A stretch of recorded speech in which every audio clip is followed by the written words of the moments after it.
샤니 빵 공장 안으로 근로 감독관들이 들어갑니다. 취재진 접근은 막습니다. 공장 멈춘 거예요? 직원들도 황급히 자리를 듭니다. 저는 층이 달라서 몰라요.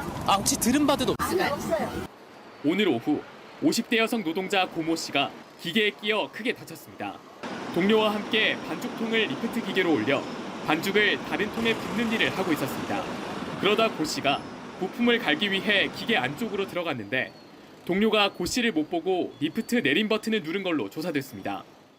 노즐을 교체하려면 이렇게 허리를 좀 숙여서 그 기계 안쪽에 있어 이렇게 돌려야 되잖아요. 못 보고 누른 것 같아요. 하지만 계열사 노조에선 고 씨가 하려던 부품 교체가 원래는 제빵 노동자 일이 아니라는 주장도 나왔습니다. 이제 SPL은 안전 커버를 해놨거든요. 철망으로. 노즐 교체나 이런 거는 공무팀에 와서 해야지. 작업자들이 그걸 하면은 문제가 있죠. 심정지 상태로 병원에 옮겨진 고 씨는 맥박을 회복하고 응급수술을 받았습니다. JTBC 이승환입니다. 지난해 20대 노동자가 기계에 끼어 사망하면서 불매 운동까지 이어지자 SPC그룹은 1,000억을 투자해 안전한 노동 환경을 만들겠다고 약속하고 대국민 사과를 했습니다. 그런데 이렇게 회장이 직접 고개를 숙인 뒤에도 10달 사이 샤니 성남 공장에서만 오늘까지 3차례나 끼임 사고가 났습니다. 이어서 공다솜 기자입니다. 뼈를 깎는 노력으로 안전관리 강화를 물론 인간적인 존중과 배려의 문화를 정착시키고 신뢰받는 기업으로 10달 전 20대 여성 노동자가 끼임 사고로 사망하자 SPC는 회장이 직접 나서 대국민 사과를 했습니다. 사내외 인사로 구성된 안전경영위원회를 만들고 안전한 노동 환경을 위해 1,000억 원을 투자하기로 했습니다. 하지만 그 이후 성남 샤니 제빵 공장에서만 오늘 사고를 포함해 3차례의 끼임 사고가 났습니다. 손가락이 절단되고 부러진 사고였습니다. 안전경영위원회는 그동안의 사고 원인으로 지목된 12시간 맞교대 같은 장시간 노동을 개선할 방안은 아직 찾지 못한 것으로 전해졌습니다. 사측과 현장의 의견 차이를 좁히지 못한 겁니다. 노동단체들은 노동시간뿐만 아니라 빠른 속도를 요구하는 관행도 사고를 부르는 원인이라고 지적합니다. 작업자들이 이 안전을 확보할 시간이 있으면 끼임 사고는 당연히 안 나는 거겠죠. 다 속도 때문에 나는 거죠. JTBC 공다소입니다. 국내 1위 제빵업체 SPC에서 20대 노동자가 기계에 끼어 숨진 지 한 달이 지났습니다. 저희 취재진은 유족의 동의를 얻어서 숨진 노동자의 휴대전화를 포렌식해봤습니다. 분석을 해놓고 보니 고인이 숨진 그날이 바로 회사 측에 휴무를 신청했다가 거절당한 토요일이었던 걸로 확인됐습니다. 또 휴대전화에는 사고 직전 2주 동안 114시간의 야간 근무를 해야 했던 고인이 잠 깨는 법을 검색해본 흔적도 남아 있었습니다. 먼저 권민재 기자입니다. 제빵 노동자 박모 씨는 지난달 3일 다음 주 토요일에 휴무를 하고 싶다고 말했습니다. 관리자는 꼭 쉬어야 하는 것이냐며 토요일 휴무를 할 수 없다고 합니다. 휴무를 신청하고도 거절된 이날은 사고가 난 토요일이었습니다. 박 씨는 지난달 4일 야근을 마친 뒤엔 포털 사이트에 졸음싹과 잠싹 등 잠 깨는 법을 검색했습니다.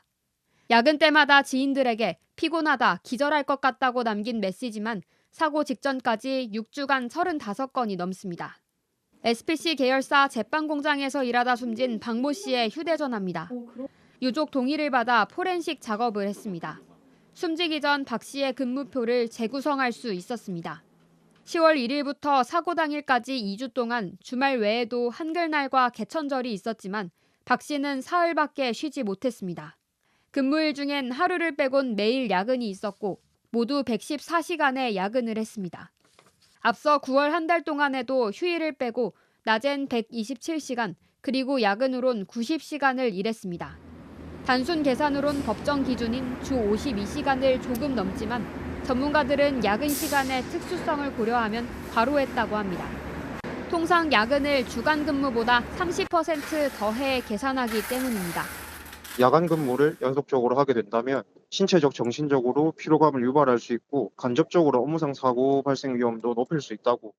SPC는 사전에 추가 근무에 대한 고용노동부의 인가를 받았고 직원 개개인에게도 동의서를 받았다면서 야간 근무에 대한 추가 수당도 지급하고 있다고 밝혀왔습니다. 하지만 휴대전화에는 원하는 날에 제대로 쉴 수 없었던 정황이 남아 있었습니다. 경찰은 업무상 과실치사 혐의 외에 과로 여부도 수사 대상이라고 밝혔습니다. JTBC 권민재입니다. 고용노동부가 다른 계열사들도 더 조사를 해보니 90% 가까이가 안전관련법을 어긴 사실이 드러났습니다. 조보경 기자입니다.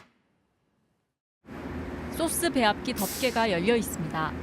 지난 10월 경기도 평택의 SPC 계열사 제빵 공장에서 23살 노동자가 끼어들어가 숨졌습니다. 이물질이 들어가면 자동으로 멈추는 장치도 없었습니다. 이곳뿐만이 아니었습니다.